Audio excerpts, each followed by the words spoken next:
Welcome to Shooby Dooby Doo-Up, a podcast where we talk about pop music, usually by deep diving a randomly chosen UK top 10 singles chart from the past. I'm James Cook. I'm Andy Robinson.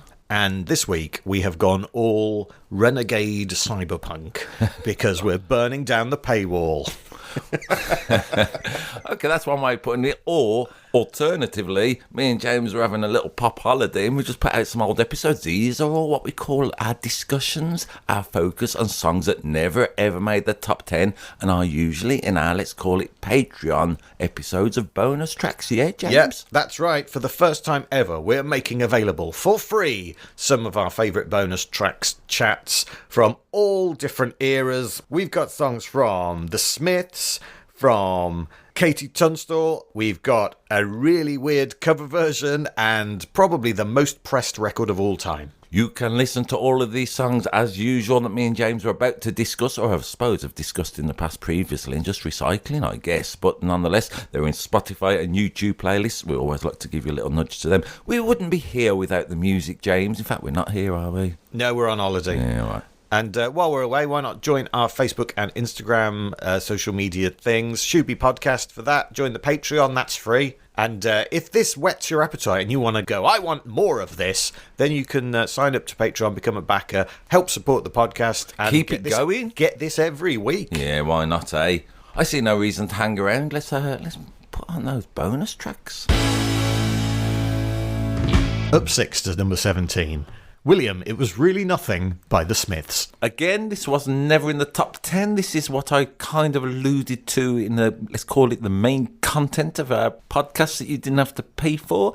It was the notion of, let's call it the alternative in the 80s. The Smiths would be one of the proponents of that, wouldn't they? They would. And this is such an archetypal Smiths song. For a start, it's got William at the beginning, as opposed to Sheila having to take about a Christian name and then a little bit of advice. But the lyric, the rain falls hard on a humdrum town, this town has dragged you down. That is the most Smiths lyric, isn't it? It's pretty Smithsy. I mean, there's no subtext there. That is them going, this is what all our songs are about. And, you know, good.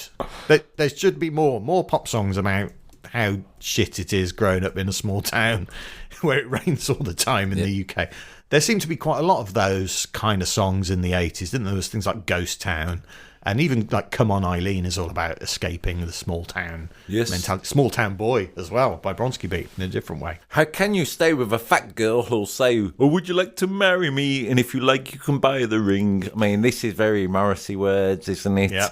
What's your take, knowing you, James, the way I do? This is 1984. What about Morrissey these days? You're not buying him? It's interesting, though, isn't it? Because when Rick Astley was at Glastonbury playing with the Blossoms doing Smith songs, I found it pretty interesting that I'm going to say more of the Guardian type of musical criticism said, oh, great, we can start enjoying the Smiths again because Morrissey's not involved. And a bit of me thinks, fuck off. You can still like the Smiths from the 80s, guys. Calm down. Just don't buy any of his new stuff. Or buy his new stuff and accept that some people have different political beliefs to you. What about that notion? Or buy his new stuff and then burn it in a big burning bin. Which, metaphorically, people are doing left, right and centre, I'm going to say. Anyway, let's get back onto this beauty of a record. Do you know who loves this song? No, go on. Andre 3000. Oh, really? It's his favourite song, apparently. Oh, really? Yeah. Andre 3000, I was watching last night on a new documentary that's on the Disney Channel about Sly Stone. Oh, yes, I've seen that's out. Really Is good. it good? Yeah, really good. Right, I'm going to watch that. Anyway, so the Smiths, there they go with their tale of northern misery, if you like. Again, I think Morrissey often invents a new musical scale to sing on. The notes he hits is not typical of everybody else. It's got a melancholy to it. Yeah, I mean, it's a real winner to me. I've loved this song ever since it came out. Do you know who William is? No. Okay. Oh, is it Billy Mackenzie? Yes. Okay. Well, it could be. Yeah, it maybe. probably is. Some people thought it was based on Billy Liar. You know that? Oh, yeah. Tom Courtenay? Yep, by Keith Waterhouse. But it is likely to be about Billy Mackenzie, the lead singer of the Associates, because in 1993, the Associates released a song called Stephen, You're Really Something. That's it. Yeah, which is a kind of a comeback, isn't it? Yeah, I mean, I sort of remember seeing it on Top of the Pops, or if not, when it was live, certainly in clips and, let's call it, various reportage over the the notion of Morrissey on Top of the Pops ripping his shirt off to have the legend "Marry Me" emblazoned on his chest. He knew what he was doing, didn't he, Morrissey? Yeah, he knew how to play the game. Yeah. Absolutely. Billy Mackenzie, more tragic life. I mean, he was probably bisexual and he experimented with gender identity. He'd also been briefly married when he was 17 in the US to a, in inverted commas, Dolly Parton type. And it was rumoured that he and Morrissey had some kind of intense relationship. Yes. He died very young, Billy Mackenzie. Again, the notion of a song about marriage, I think, and let's call it the ambivalent advice from Morrissey that it doesn't really mean anything. And, there's kind of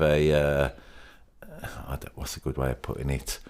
Just the notion of you don't have to get married again. An unusual notion maybe in pop music. It's funny you should say that, because Morrissey said about this song, It occurred to me that within popular music, if ever there were any records that discussed marriage, they were always from the female standpoint. Female singers singing to women. There were never any songs saying, do not marry, stay single, self-preservation, etc.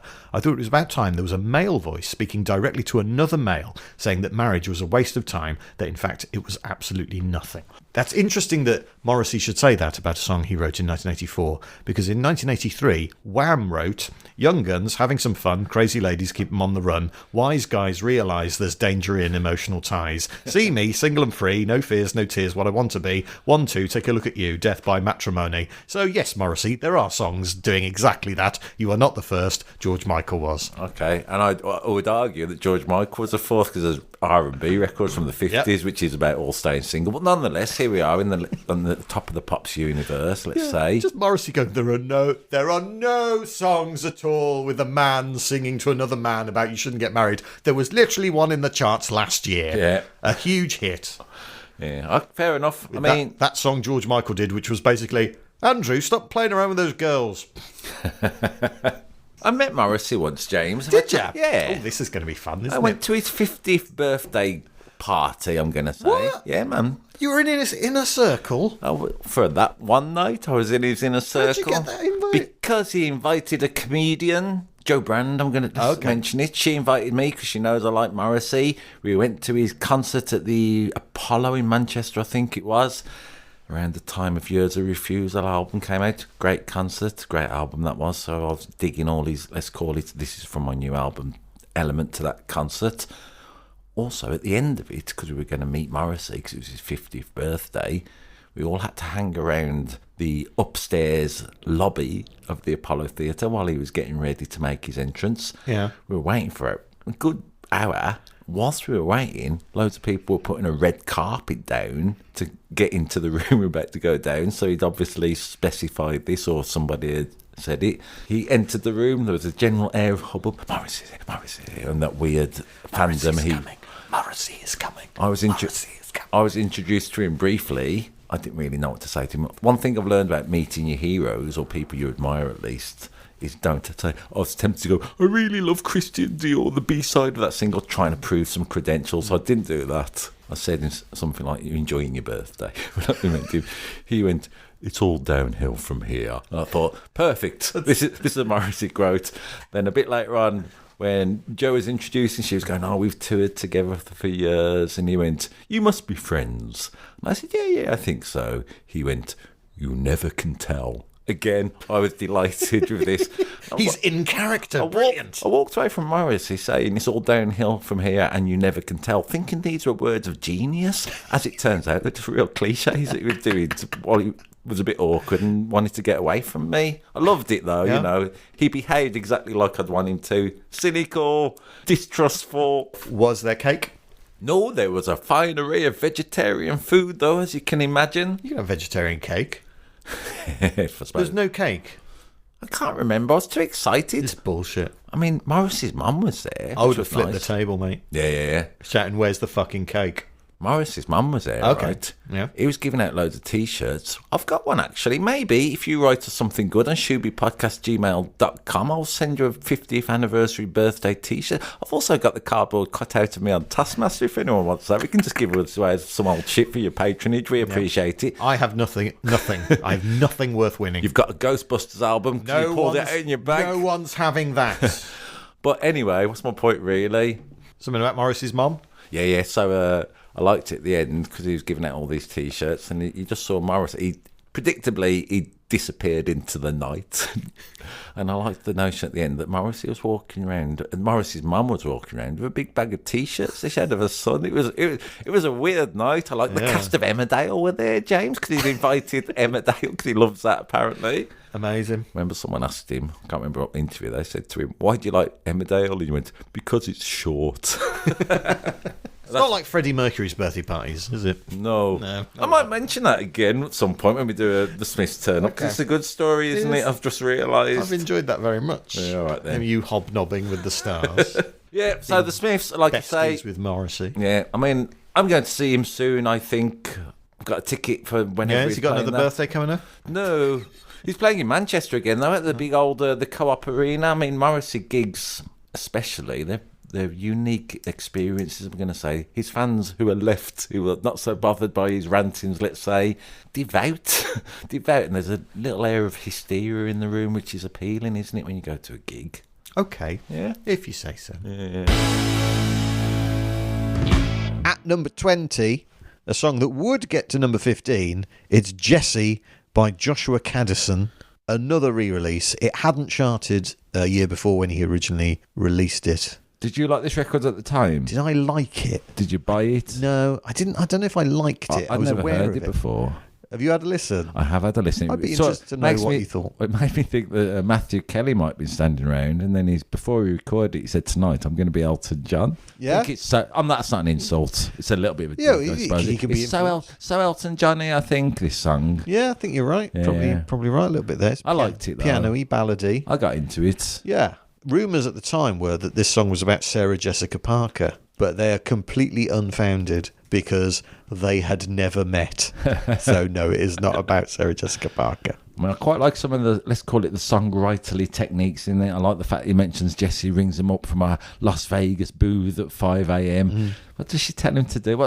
Drink tequila and go looking for seashells. And then he goes, "Jessie, you're messing up my mind again by giving me all these options." And I like it because what she's actually offering him is having a bit of a tequila and looking for seashells. It's not the greatest life, is it? In some beach shack. So yeah, Jessie rings him up and says, "Let's go to the beach. Let's move away." Who does she want to go to the beach with?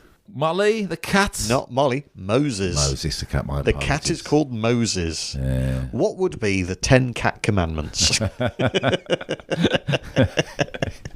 on, dig in. I don't know. Let's have a little think. Thou shalt not. They all start with that, don't they? I don't know. Are they commandments we want to give to a cat, or that the cats are giving us? You imagine the cats are giving us. Yeah. If you're going to dig into it properly. Thou shalt not look at me weird when I'm licking my arse in front of you. Thou shalt not stick your finger up my anus. That's a common thing, isn't it? I think that should have been one of the 10 regular commandments. Sorted. That's religion sorted. I like this song. I mean, again, it's a pretty song, isn't it? It's a piano-led ballad. It's got a sense of melancholia running through it, which I always like in a pop song. Did you watch the video? Are you aware of the fellow who sings it, what he looks like? Yeah, I know what he looks like. I didn't watch the video. He's all right, isn't he? There he is with his long haircut and his waistcoat without his shirt on. I mean, he's handsome. Doing what pop stars do. Do you think he should just sack Jessie off? Well, I'm into it. If we got to be honest, I'm into talking about the dynamics of song, what it means.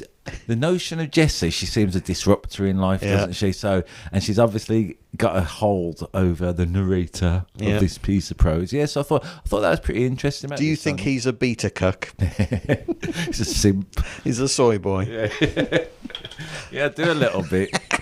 I do a little bit in this song. You just want to get some self-respect, man. You know she's going to mess you about. Yeah, it's from a place of low self-esteem, this song, isn't it? Yeah. And I like, just ringing up. I mean, you've been married a long time, haven't you? So, but that thing of someone ringing you up in the dead of night and messing your head up, I can relate to that a little bit in my silly life. Not all the time. All those women ringing you up, 3, 4 in the morning. No. Auntie, please, come with me. Bring your cat. We're going to drink tequila and look at shells. Now, what you've done there is I've opened up a little bit and you've dug in. One of them was your wife, James, so that would explain the seashell collection. It's a good song anyway, is my point. I liked it for whatever it was. Produced by Rod Argent from The Zombies. Oh, really? And Peter Van Hook from Mike and the Mechanics. Cool. Joshua Caddison, whose mom, Gloria Castillo, was an actress who appeared in B-movies such as Invasion of the Saucer Man and Reform School Girl. I'd like to see Invasion of the Saucer Man. Joshua Caddison is openly bisexual. So Jesse is also a boy's name. Well, I was wondering about that. I like the name having, that to it. So, okay, yeah, why not? He is popular in Germany. You know what else was popular in Germany? David Hasselhoff. That's what I was thinking of. He wrote a book called 17 Ways to Eat a Mango. Did he? Yep. Was it a piece of fiction or was it actually 17 Ways to Eat a Mango? I should look it up, really. Yeah, let's do it. We've got a bit of time. I mean, that sounds a good thing to get into. 17 Ways to Eat a Mango, a discovered journal of life on an island of miracles by Joshua Caddison. You can get it for 15 quid from Amazon, usually dispatched within 8 to 9 days. Did anyone say what it's about, or is there any description? I've got a description here. Yeah, go on.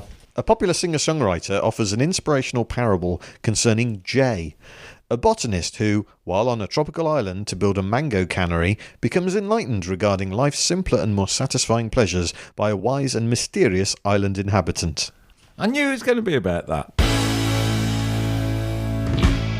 It's a new entry at 47. It's reunion with Life is a Rock, open brackets, but the radio rolled me, close brackets. Jimmy Savile used to do that, and I've just annoyed myself. He used to do open brackets and close brackets. Oh, did he? Yeah. I didn't know that, so I apologise for doing that in the past, because I've done it too. We've both done it. I'm sorry. Mind you, we can't let Jimmy Savile have all the fun in life, can we, if you know what I mean? Do you think that's what he was having? Where's this going, Andrew? Let's talk about this darn record, because did you know this song before I put it on the playlist this week? I did not. And what do you make of it? Well, it is. I mean, the chorus is very sort of sing-alongy, isn't it? Let's pick a key. Is a rock. Let's do the G. Life Is a rock, but the radio roll me. Musically sung. Gotta turn it up louder. We can't say DJ because of copyright, so we need another 2 letters. So my B&Q told me we're fine. Yep. Yeah, that's the chorus, which is a beautiful sentiment. Yep. A little bit of punnery. Life is a rock, but the radio rolled me. However, is this the most interesting thing about this song, the chorus? No, it's the verses. It's very much akin to, I'd say, something like We Didn't Start the Fire. Yes. But it's rapid pace. And much, much better than We Didn't Start the Fire. The sentiment is more easily understood. It's more joyous. I'm not slagging It's because it's a list of musical artists done in a rapid fire. It's like a patter song. Let me have a little go. Are you going to have a go at it? Well, Ooh, only to give you an idea of so it's going boom, somewhat, whatever they're doing. BB Bumble and the Stingers, Mark the Hoople, Ray Charles sings, Lonnie Mac and Twanging and he's my ring, we're going steady, take it easy, take me high, lie, has a fire, locomotion, poker, passion, deeper service, satisfaction, baby, gotta gimme, get hard. Sammy's cooking, Leslie Go, Richie Valens, end story, Matthew Fishing, footage jam, Kamasundra, Ramalam, then Richard Perry. I got confused, but we had a little go, didn't we? Started very well indeed. Well done. Thank you. So, apart from all those people I mentioned already, there's Richard Perry, Phil Spector, the Righteous Brothers, the Archies, Harry Nilsson, Fats Domino, arguably. There's Donny Osmond and John Denver from the chart we've been talking about in the main episode.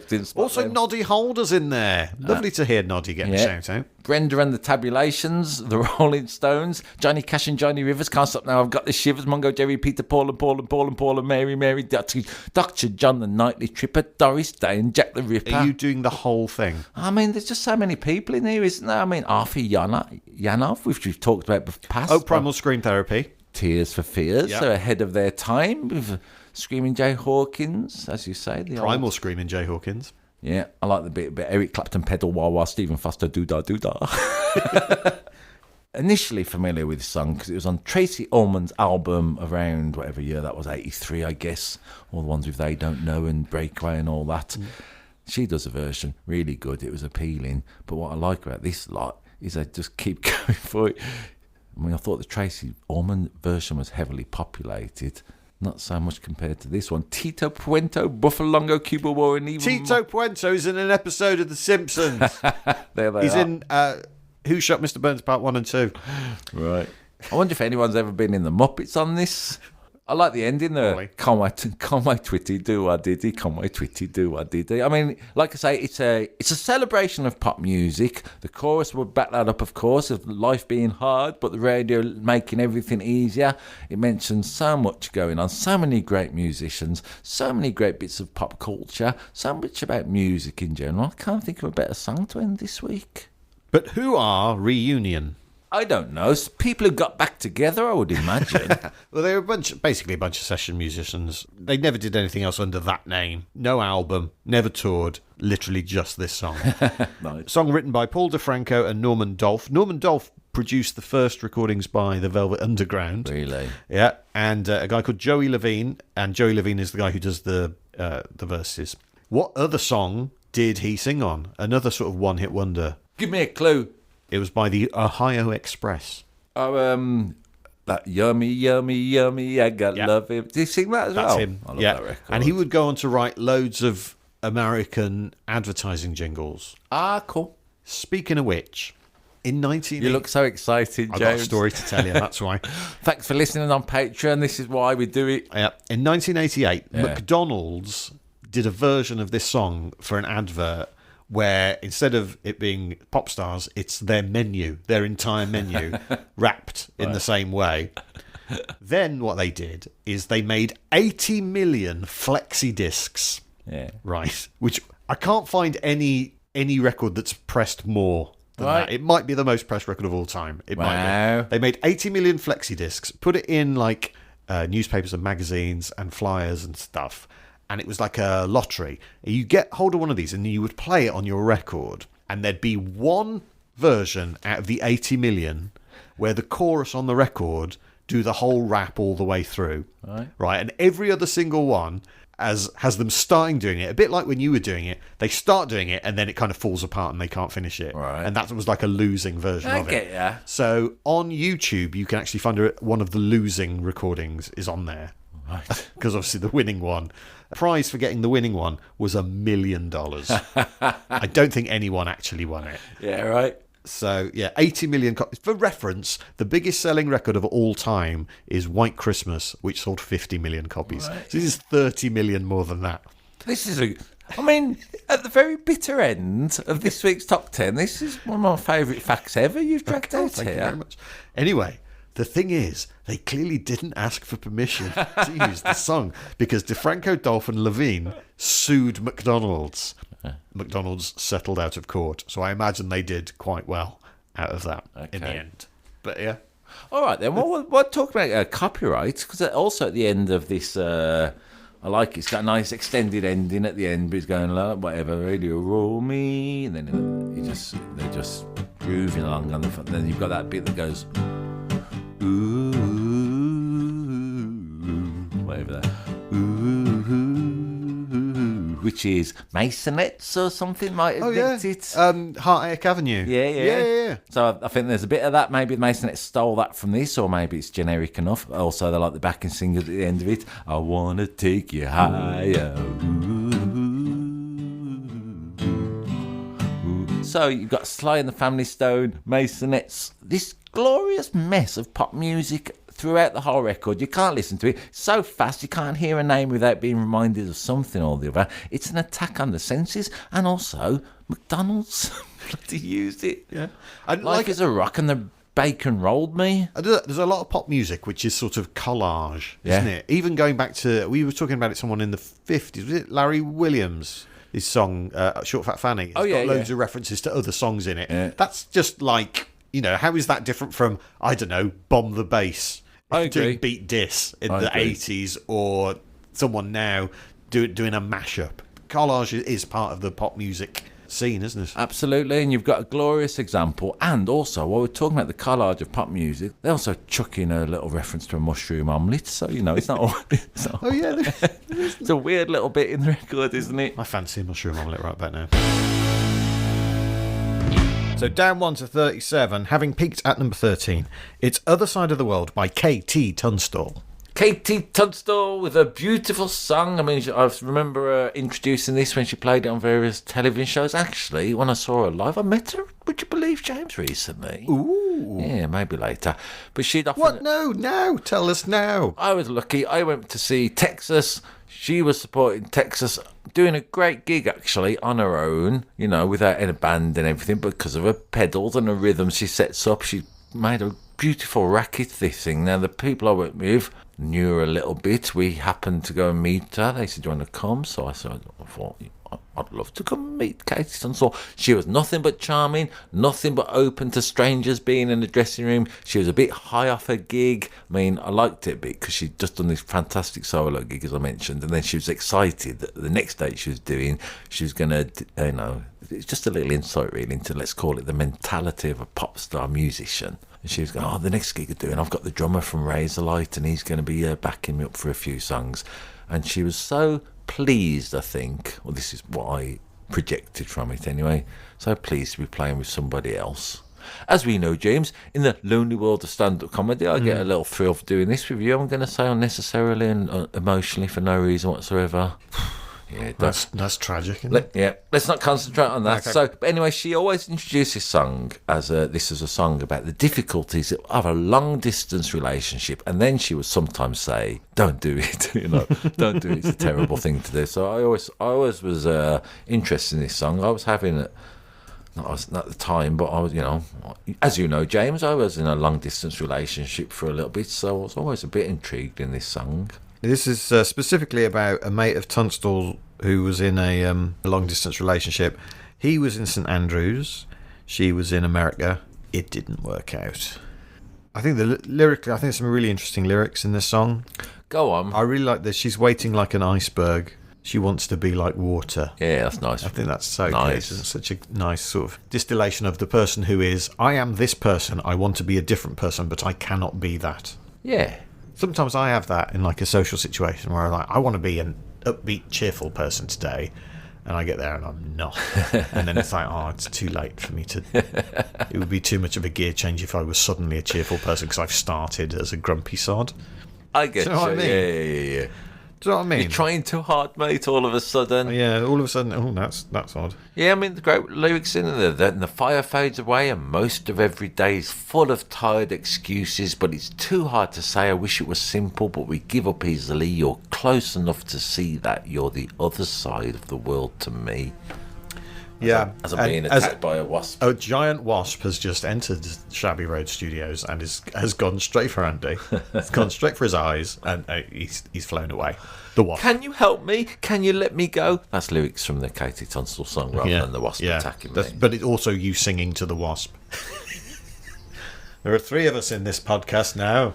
Thanks for listening. So, you know, it's quite a beautiful song, and around this time I seem to remember there were a lot of sort of...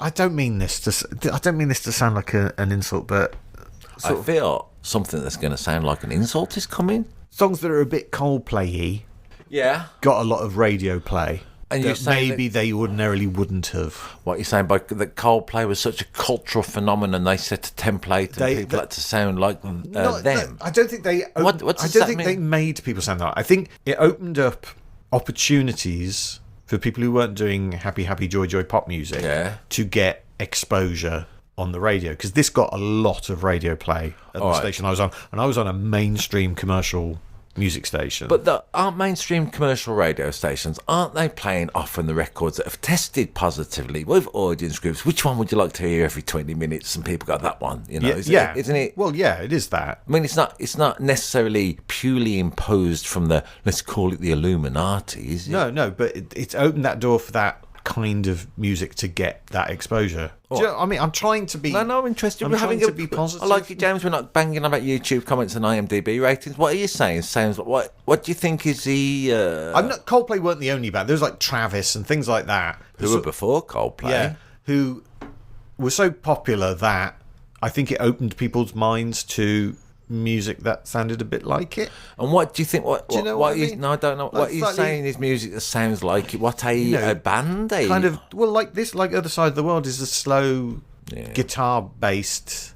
But Coldplay, I mean, you only really heard guitars on the first two albums. They got rid of the guitarist a bit later. Yeah. But So, this is 2005, so I think it's just before X and Y comes out. and of course, Katie Tunstall, she had that yep. that record. I mean, that was not Coldplay, was it? That was. But didn't get radio play. Not on our station. All right, I understand. I understand you know what I you're mean? saying. Whereas this one did. An airbrushed ballad that is kind of got no jagged edges on it necessarily. That type of music. Well, to say there's no jagged edges on it makes it sound like it's bland. I don't think it's bland. No, I it's beautiful. I think the lyrics are really good, and I think the lyrics will have chimed with a lot of people listening to it. Oh, this has been clumsy. No, go on, stick with it. I mean, to it, what you're saying, that the notion of around that time, and things like Keen.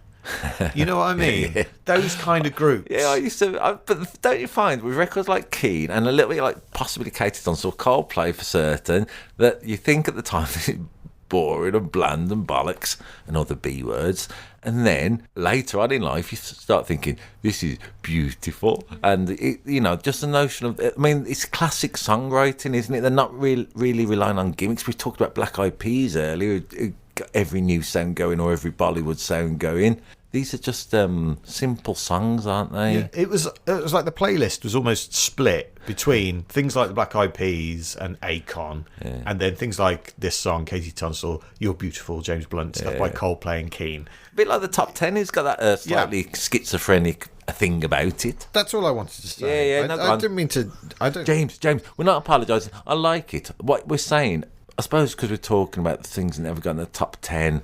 And I think the Coldplay thing is always interesting because a bit of me thinks, why on earth? A bit like James Blunt, actually, at the time. Do you remember? You're Beautiful, because it was on everywhere and because it was certainly sickly sweet, wasn't it? And the sentiment of it. I think, why do Coldplay and James Blunt, why are they the people who get a kick in often and become the figureheads? Arguably... Who could we say instead of James Blunt at the time? I can't think of anyone. Let me have a little look. Paolo Nutini. Yeah, George Ezra, people like that. And I'm not saying people don't dislike them and take the mick out of them, but they don't get that kind of groupthink pile on, do they? The Coldplay and James Blunt get, So Katie Tunstall, I'm going to say she's avoided it as well. No one piles on Katie Tunstall, would you? No, she's never had a UK top 10. Interesting. Yeah, this gets to Suddenly 13. I see. That wasn't a top 10. Gets to number 12. Amazing. Black Horse and the Cherry Tree gets to 28. He's still here, Suddenly I See, to this day, everywhere you go. I mean, this hung around in the sort of lower end of the charts for half a year. Yeah, man. So it was kind of there or thereabouts, but never sort of had that top 10 breakthrough. I admire her, she's one of these artists, and who'd have be thought, what are we doing? 20 years later, James, there she is, still doing loads of gigs, still, culturally relevant to a degree, whatever you might think that means, and, incredibly, and she lost her hearing, didn't she? This was the thing about her, I remember. She had a terrible hearing problem, and then due to some new technology, hearing aids or something, her life was rejuvenated, and she could start doing gigs again. If you're a musician, or if you just listen to this really loud on, I don't know, some earpods, look after your hearing. Pardon? I didn't. Yeah, quite. Thanks. Thanks, I'm a dad. She won Best British Female at the Brits. Yeah. Which I think is such a weird way to name that category. Oh, yeah, why? Of all the British females. She's the best. She's the best. Best one. I mean, they do it for the males as well. I think that's as ridiculous. Are you going with Sam Smith in terms of like the Brit Awards, and why bother with male, female categories? Just go for the best person, best them? Yeah, it does seem odd that they split it into male and female for making music. Yeah. Because I don't think one gender has an advantage over the other. Yeah, I wouldn't be too bothered if there were some, let's say, culture war about that thing. Yeah, why not? Arguably in the past, when there was a lot of male domination, have a best female category to trumpet people who aren't getting the recognition. Well, on the Brit Awards, they always gave it to Annie Lennox anyway, whether she'd had a record out or not. That year. In 2006, Annie Lennox must have been busy that year. I never understood it with the Brits with their Annie Lennox love. I like Annie Lennox a lot, she's great, but I used to feel she was on it more than, let's call it, her recorded output would suggest. What is KT short for?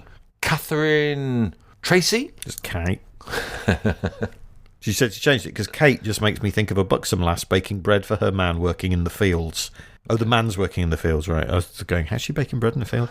I have no problem with that, but it's just not really how I pictured being a rock star. Yeah, man, she's got a rock star vibe about her, you know. And if that makes me sound like whatever, and people listening go, well, Katie's on store, I'm saying she's a little scrapper, she's a little fighter, always writing, always singing.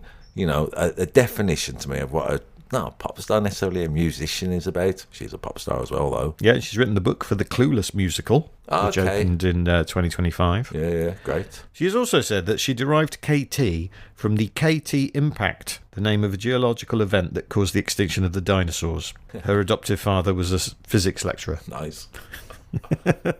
This song produced by Steve Osborne. Oh, yeah. He co-wrote the theme tune to Big Brother. Wow, he must have a few quid then. But I just wanted to flag this up. I'm genuinely surprised that neither this nor Suddenly I See got into the top 10 because we played them all the time. Oh, and also when she sings You're the Other Side of the World, Timmy, I think she's singing it to someone called Timmy. Right. It's not the most respectful way we could end this section, but... Down 14 to number 64. It's a song that's not on Spotify, but it is on our YouTube playlist if you want to check it out. It's Summer Holiday by Kevin the Gerbil. And here's an interesting fact about this song. It's actually a cover version. Really? Yes. Really? Wow. Yeah. I mean, we're really delving in deep. Tracy Ullman, we couldn't find out what cartoon character she introduced to the world. And you say this is a cover version? Yeah. Summer Holiday? Yeah. By whom? Cliff, we don't know. Cliff Richard. Yeah. I mean, I love Summer Holiday as a song. You know, again, a little bit like I Just Called to Say I Love You. It's a song that's used. People, British people at least, if they're going on holiday, what are they going to sing? They're going to sing Summer Holiday. Yeah. This is the least successful of the 3 versions of Summer Holiday that have charted in the UK. What was the second one? Well, this is the second one chronologically. Okay. So Cliff's number 1 in 1963, and in 1996 Darren Day got to number 17 with it.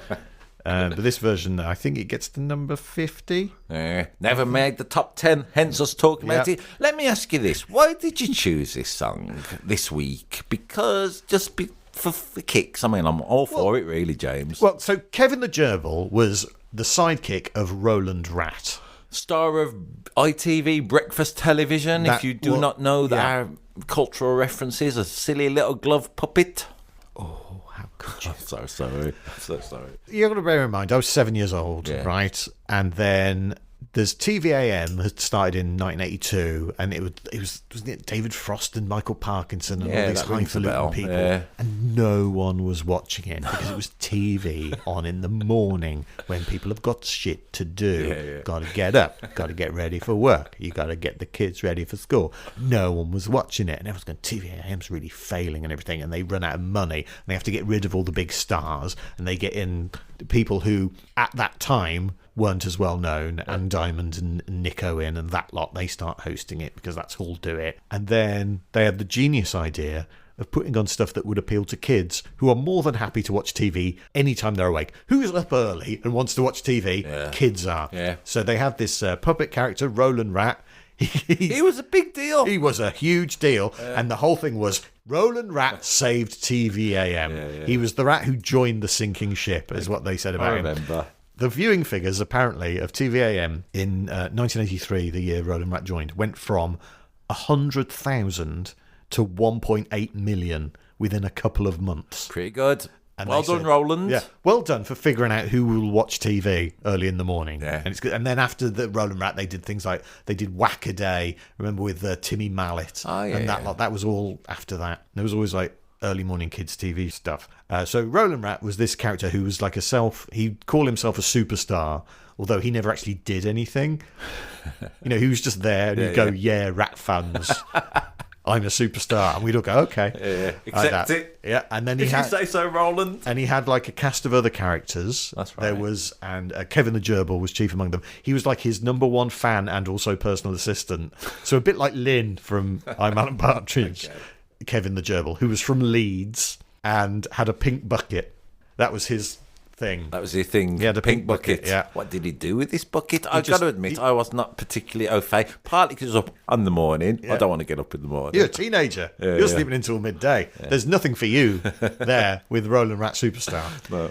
And there was Kevin the Gerbil, and there was also Errol the Hamster. Errol was in charge of pressing start on the video. So whenever they played in like a cartoon, Roland would go, "Errol, run VT!" And Errol was Welsh and would go on about leaks the whole time. And I mention them because they show up in this record. Yeah, those characters do. And Roland Rat had a single called Rat Rappin'. I remember. Which I have got on 7-inch. Were you enamoured with Roland Rat then? He was just, he was a puppet character on TV and I was 7. Yeah, so, right. Yeah. Okay. This is the kids' TV character. So, enamoured makes it sound like I was, a massive fan, but it was just like, no, that's the thing that's on. Yeah, particularly in the days of 4 TV channels. Yeah, I was thinking that earlier when you talk about whatever song it was, waiting for the video to come on. You're lucky if you saw the Ghostbusters video. I mean, it seems if you are younger than me and James, you are listening to this. I doubt that. I doubt it, but it's always worth acknowledging, isn't it? But imagine this world where you just have to wait for the 3 or 4 channels to show a video. So Kevin the Gerbil then releases his single. There was an album. I didn't have the album. I'm not mad. And Kevin the Gerbil sings "Summer Holiday," and he sings it in the Kevin the Gerbil voice. Yeah. But there's like Roland keeps chipping in a kind of derisive. Everything you're doing, Kevin, is shit. Typical double act. I say that's a double act dynamic, isn't it? I'm going to sing this song. I'm going to stop you singing this song. Everyone's done that as a double act. We do, innit? Yeah, you get on your guitar and I make little comments. Yeah. Roland going, "It's raining." Every time I hear any version of Summer Holiday in my brain, we're going where the sun is shining, I just want to go, "It's raining." Yep, I can believe it. Yeah. And then Errol shows up and starts talking about leaks, as per. As he does. There's a big mystery. There's a mystery on the internet about who the guy is behind all of this. Right. Because I don't mean to break it to you. They're not a real rat, gerbil and hamster. What? So it's a bloke called Dave Claridge, who's from Birmingham. Oh, yeah. He used to be a puppeteer at the MAC, which is Midlands Arts Centre, which is quite near where we're recording this. Yes. And he got the gig to do these characters, but he's very, very secretive. There were stories in the press at the time. It's because he was secretive because in his other life he also ran a sort of S&M light nightclub in London. So he was doing puppetry for kids' TV in the day, and then nothing illegal or anything, just a little bit of PVC. Yeah. And no one kind of knows where he is now. He did some other characters on other kids' TV shows and stuff. Right. So there's a bit of a mystery about Dave Claridge, but he was the voice of all of the characters. Oh, well done, Dave Claridge. So it's him who's having the hits, really. Yeah. And also, I was talking to my wife about. Sometimes I sort of mention some of the songs we're going to be talking about, and because I've been listening to them during the week, and I mentioned about, we're doing Summer Holiday by Kevin the Gerbil, and she said to me, "That's what we all used to call you at college."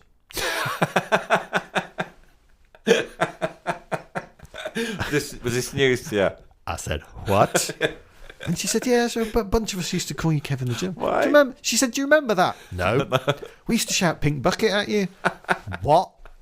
Why? What were you doing to sum up the spirit of Kevin the Gerbil? I have no idea. Yeah. Well, I think it was because I went through puberty in my late 20s, so I was much smaller than everyone else. Yeah, you mentioned this even before. so quite your late 20s you went through puberty. No, that's me exaggerating for comic effects. I get you. It's disconcerting how plausible you found that. I'm surprised you've done it, to be honest. I was going to suggest that, not yet, but go on, I'm being silly. God, I've got a beard.